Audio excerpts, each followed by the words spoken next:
वाल्मीकि रामायण के पिछले लेख में आपने पढ़ा कि वाली ने श्रीराम को कड़वे वचन कहे और चुप हो गया।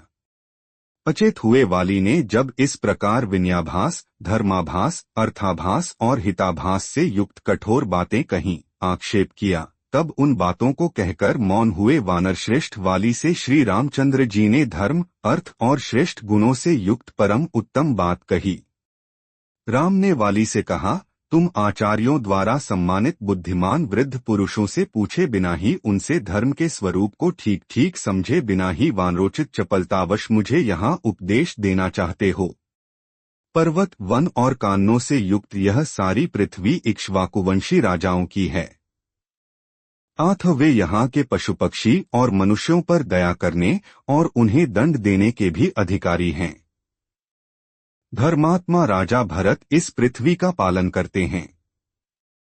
वे सत्यवादी, सरल तथा धर्म, अर्थ और काम के तत्व को जानने वाले हैं।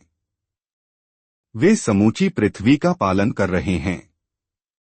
उनके रहते हुए इस पृथ्वी पर कौन प्राणी धर्म के विरुद्ध आचरण कर सकता है। तुमने अपने जीवन में काम को ही प्रधानता दे रखी थी। राजोचित मार्ग पर तुम कभी स्थिर नहीं रहे। तुमने सदा ही धर्म को बाधा पहुंचाई और बुरे कर्मों के कारण सत्पुरुषों द्वारा सदा तुम्हारी निंदा की गई। छोटा भाई, पुत्र और गुणवान शिष्य, ये तीन पुत्र के तुल्य समझे जाने योग्य हैं। उनके प्रति ऐसा भाव रखने में धर्म ही कारण है। मैंने तुम्हें क्यों मारा है, उसका कारण सुनो और समझो। तुम सनातन धर्म का त्याग करके अपने छोटे भाई की स्त्री से सहवास करते हो। इस महामना सुग्रीव के जीतेजी इसकी पत्नी रुमा का, जो तुम्हारी पुत्रवधू के समान है, कामवश उपभोग करते हो, आथ पापाचारी हो।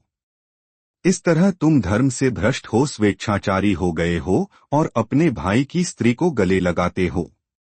तुम्हारे इसी अपराध के कारण तुम्हें यह दंड दिया गया है।